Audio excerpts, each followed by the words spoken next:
जनता मान चुकी है, आदरणीय चंद्रशेखर आजाद जी के नेतृत्व में काम करने के लिए मन बना चुकी है।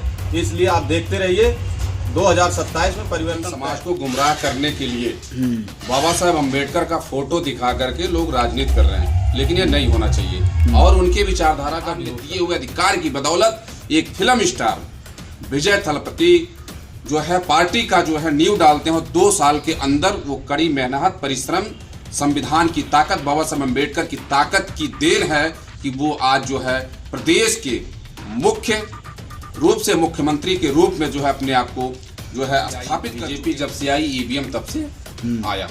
इसके पहले आप देख रहे पब्लिक दर्शक साथियों, आज धनघटा विधानसभा में विधानसभा अध्यक्ष आज़ाद समाज पार्टी के द्वारा बनाया गया है। आप देख सकते हैं कि आज़ाद समाज पार्टी के सभी कार्यकर्ताओं ने क्या कहा है, और इस वीडियो को पूरा देखिए, वो विचार कीजिए। इसमें ईवीएम से लेके दक्षिण भारत की जो चुनाव है उस सभी को लेकर इस वीडियो में रखा गया है। तो वीडियो को पूरा देखिए। वीडियो को देखने के बाद लाइक कीजिए, लाइक करके शेयर सब्सक्राइब जरूर कीजिए। धन्यवाद। पंकज सर, आपको धनघटा विधानसभा का विधानसभा अध्यक्ष बनाया गया है, क्या कहना चाहते हैं अभी? यही जैसे देखिए, ये जो आज़ाद समाज पार्टी, ये पार्टी जब से बनी विधानसभा से लेकर जिला लेवल तक मैं अलग अलग पदों पे काम कर चुका हूँ। आज जो ये जिम्मेदारी बड़े भाई जो जिला अध्यक्ष राम अनुज फौजी जी हैं, इनके नेतृत्व में जो जिम्मेदारी हमको आज़ाद समाज पार्टी धनघटा विधानसभा 314 तो जिम्मेदारी हमको मिली, ये इसलिए हमको जिम्मेदारी मिली, इसलिए इस जिम्मेदारी को मैंने लिया कि इस जिले के जिला प्रभारी और धनघटा विधानसभा के भावी विधायक प्रत्याशी अजय गौतम सुल्तान जी जो हैं, आने वाले 2027 के चुनाव में इनको विधायक बनाना है और चंद्रशेखर आजाद जी को उत्तर प्रदेश का मुख्यमंत्री बनाना है। और मैं धनघटा विधानसभा की जनता को और जो भी हमारे पदाधिकारी हैं आज़ाद समाज पार्टी वो बीमारी में सबको विश्वास दिलाता हूँ, इतनी मेहनत और मजबूती से इस पद को मैं निभाऊंगा, अपने काम को मैं निभाऊंगा और बहुत से जल्द मैं एक अच्छी संख्या में काम करके अपने जिला प्रभारी जी को, अपने जिला अध्यक्ष जी को अवगत कराने का काम करूँगा। जो इतनी बड़ी जिम्मेदारी मिली है, क्या इस जिम्मेदारी पे खरे उतर पाएंगे? 2027 चुनाव 6-7 महीने रह गया है और काम बहुत ज़्यादा है। आज़ाद समाज पार्टी नई पार्टी है, तो कैसे आप करेंगे इस चीज़ को? जैसे देखिए, इसके पहले भी मैं 13 महीने इस पद पे काम कर चुका हूँ। काम किया, ठीक ठाक रिजल्ट था। सेक्टर बूथ और ब्लॉक, आज के डेट में ब्लॉक अध्यक्ष नहीं, उस टाइम ब्लॉक अध्यक्ष भी हुआ करते थे। विधानसभा से लेके ब्लॉक और बूथ स्तर तक मैंने काम किया है। और जो टाइम बचा है 7-8 महीने बहुत होता है। मैं आपके चैनल के माध्यम से यहाँ की जनता को बताना चाहूँगा, 3 से 4 महीने में जो भी जिम्मेदारी हमको मिली है उस पर खरा उतर के दिखाऊंगा। जी, जिला अध्यक्ष जी आप अनुज यादव जी हैं और आप संत कबीर नगर के जिला अध्यक्ष हैं। आप इन पे कैसे विश्वास किए हैं? क्या आपके उम्मीदों पे खरा उतरेंगे? पत्रकार महोदय, आपका बहुत बहुत धन्यवाद। राम अनुज फौजी, आज़ाद समाज पार्टी, जिला संत कबीर नगर। हम लोग आदरणीय बड़े भाई चंद्रशेखर आजाद साहब के लिए काम कर रहे हैं, और धनघटा हो या खलीलाबाद हो या मेहदावल हो, पूरे संत कबीर नगर जिले में तकरीबन 1.5 महीने हुआ जिला अध्यक्ष बने हुए। बूथ स्तर से लेकर के सेक्टर अध्यक्ष स्तर तक का काम करने का काम चालू हो गया है। लगभग मान के चलिए 40-45% बूथ और सेक्टर कंप्लीट हो गए हैं धनघटा विधानसभा में। और हमारे छोटे भाई पंकज राव जी जो हैं, ये बहुत पुराने साथी हैं भीम आर्मी आज़ाद समाज पार्टी के। आज मैं जो ये जिम्मेदारी इनको दे रहे हैं, पूर्ण विश्वास के साथ मैं जान रहा हूं कि पंकज भाई बहुत ही भीम आर्मी आज़ाद समाज पार्टी के वफादार सिपाही हैं। कभी भी संकट पड़ने पर ये अपनी जान की बाजी लगा करके और पार्टी के ग्रोथ को आगे बढ़ाने का काम करेंगे। हम लोग सभी लोग मिल करके, संगठन हो या पार्टी मिल करके, जो हमारे छोटे भाई अजय सुल्तान जी हैं, अब हम लोग कमर कस लिए हैं कि यहाँ से विधायक बनाना है तो बनाना है। सारे लोग मिल करके, सभी समाज के लोग यहाँ मिल करके आश्वासन दे रहे हैं इनके लड़ाई संघर्ष को देख रहे हैं। हम लोग रात दिन एक करके मेहनत करके इनको बनाएंगे और सूबे के मुख्यमंत्री आदरणीय चंद्रशेखर आज़ाद जी को बनाएंगे 2027 में। आपका सपना लगता है साकार हो जाएगी? बीजेपी पूरे देश में हावी हो जाए, पश्चिम बंगाल में बीजेपी हावी हो गई है, ईवीएम का रोना भी रोना शुरू कर दिए हैं। चुनाव से पहले आप लोग ईवीएम के बारे में कुछ बोलते नहीं हैं, कैसे क्या करेंगे बताइए? देखिए, मैंने आपको कहा जैसे बीजेपी हावी है, बीजेपी समाजवादी बहुजन समाज जो भी कोई पार्टियां हैं, हमारे राष्ट्रीय अध्यक्ष आदरणीय चंद्रशेखर आज़ाद जी का आगमन हुआ था।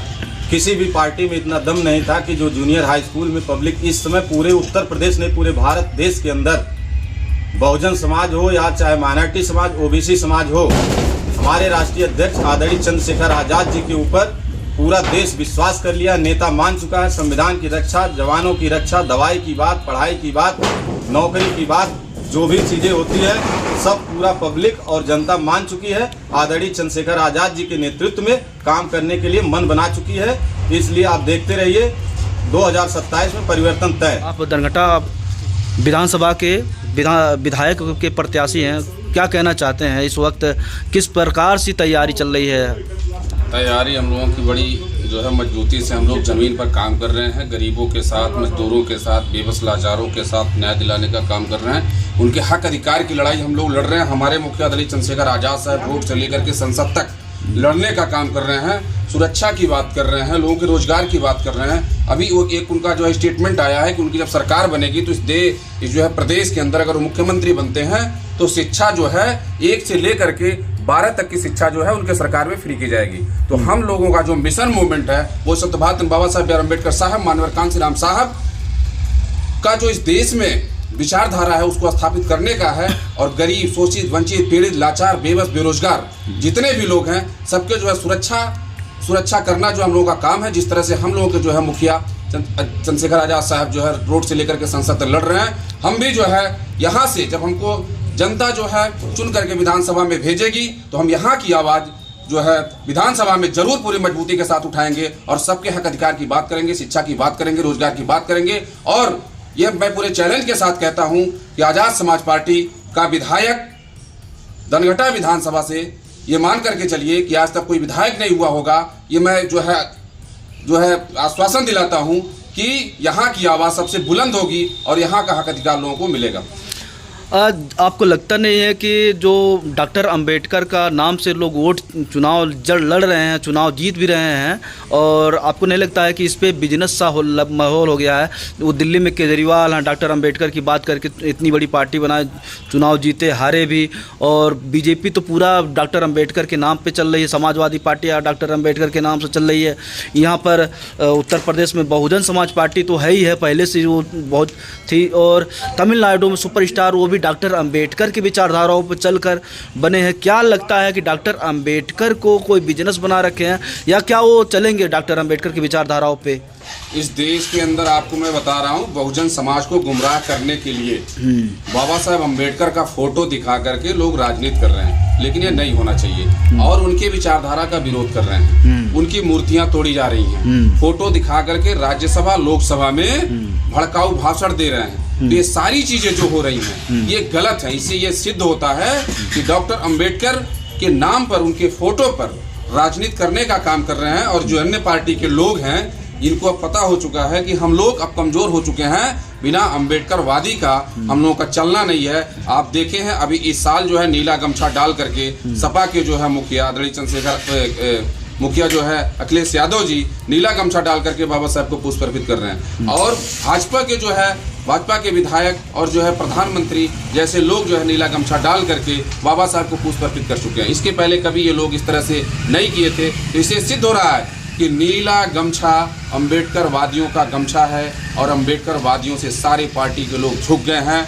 और अभी इस समय जो तमाम तरीके की जो इस देश के अंदर शोषण अत्याचार हो रहा है उसके खिलाफ नीला गमछा वाले ही लड़ रहे हैं, अंबेडकरवादी ही लड़ रहे हैं, आज़ाद समाज पार्टी, भीम आर्मी के लोग ही लड़ रहे हैं। इसलिए लोग मजबूर हो गए हैं, गुमराह करने का काम कर रहे हैं, लेकिन जनता इस बात को जान रही है। कैसे असली और नकली का कैसे पहचान करेंगे? 100 पे डॉक्टर अंबेडकर को लेके कन्हैया कुमार, रवीश कुमार और तमाम बड़े बड़े पत्रकार भी आए थे। क्या हुआ? डॉक्टर अंबेडकर का महत्वपूर्ण है कि वहाँ पर 4 सीटें जो तमिलनाडु में 4 सीटें ब्राह्मणों को दिया गया, उसके महत्वपूर्ण, उससे चुनाव जीता गया है। देखिए हम बताएं आपको ये देश भविष्य भारत में बी आर अम्बेडकर साहब की विचारधारा से चल रहा है, उनके लिखे हुए संविधान से चल रहा है, पहली बात। दूसरी बात कि उनकी विचारधारा का विरोध करने वाले लोग ज़्यादा अम्बेडकर का नाम ले रहे हैं, वो कहीं न कहीं मजबूर हैं।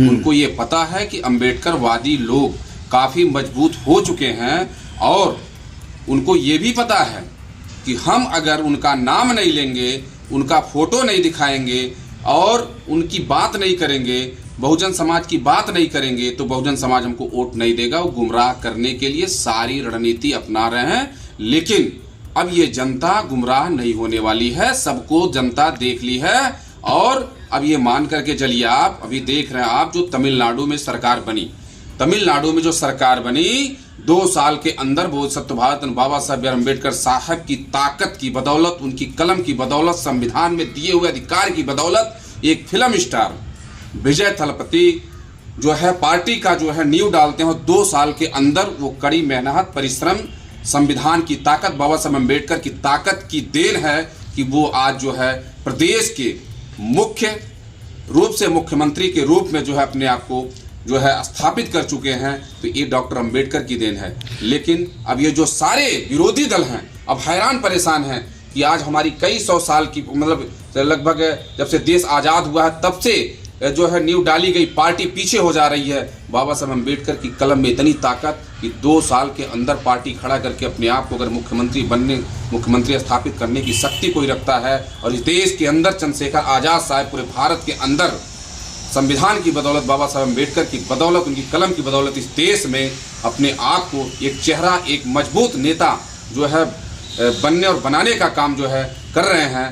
तो आज ये सारी जो ये विपक्ष के जो है लोग हैं, विपक्ष के लोग हैं, ये पब्लिक में खाली अम्बेडकर का फोटो, अम्बेडकर की विचारधारा की बात करते हैं, लेकिन इनके दिल में, मन में सारा जो है शोषण भरा हुआ है। इसलिए कि आप देख रहे हैं कि सरकार होने के बावजूद भी आज नौजवान बेरोजगारी से पढ़ा लिखा व्यक्ति जूझ रहा है। देश के अंदर ईवीएम का रोना शुरू हो गया है और पक्ष विपक्ष दोनों पार्टियां विरोध भी कर रही है। एक तरफ बीजेपी सरकार बन रही है, दूसरी पार्टियों को जिता रही है। तो क्या लगता है ईवीएम का रोना कुछ जायज़ है या उसमें कुछ दुविधा भी है? देखिए, ये सरकार जब से आई, बीजेपी जब से आई, ईवीएम तब से आया। इसके पहले तो ईवीएम था नहीं। तो हमारा तो मानना है कहीं न कहीं ईवीएम अगर आया और ईवीएम आते ही ये सरकार पूर्ण बहुमत से सत्ते में आ जाती है और सरकार का ग्राउंड पर या जिले जिले में या प्रदेश में कोई काम नहीं दिखता था। लेकिन अचानक वो सत्ते में आ जाना, अचानक ईवीएम आ जाना, ये कहीं न कहीं सोचने की बात है। जरूर इसमें कुछ न कुछ घोटाले की बात है, जरूर इसमें कहीं न कहीं षड्यंत्र की बात है। और आपको ये भी मैं बता दे रहा हूँ कि जिस दिन इस देश के अंदर बैलेट से चुनाव होगा उस दिन ये भोकाल मारने वाले लोग, 15 लाख का झांसा देने वाले लोग, तरह तरह की जो है रणनीति बनाने वाले लोग सारे खत्म हो जाएंगे। इस देश में सही समाज, सही व्यक्ति, बाबा साहब अम्बेडकर की विचारधारा, माननीय कांशीराम साहब की विचारधारा की सरकार चलेगी और सबको शिक्षा और स्वतंत्रता, सुरक्षा, रोजगार, न्याय सबको मिलना चालू हो जाएगा। तो क्या ईवीएम का आंदोलन शुरू करने वाले हैं आज़ाद समाज पार्टी के कार्यकर्ता, भीम आर्मी के कार्यकर्ता? आप इस बात को दिमाग में रख लीजिएगा कि हम लोग ईवीएम की तो बातें आप छोड़ दिए, देश के अंदर कोई भी शोषण, अत्याचार अगर देश के खिलाफ होगा तो भीम आर्मी, आज़ाद समाज पार्टी उसके लिए आंदोलन करने के लिए बाध्य होंगे।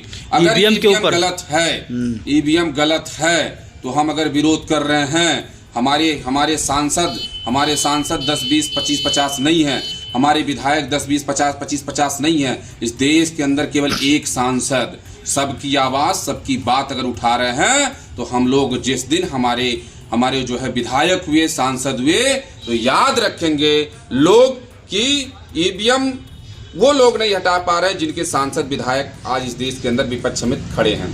लेकिन हम लोग ईवीएम हटाने का काम करेंगे। ये मान के चलिए आप कि जिस दिन हम लोगों की तादाद बढ़ गई राज्यसभा और लोकसभा में,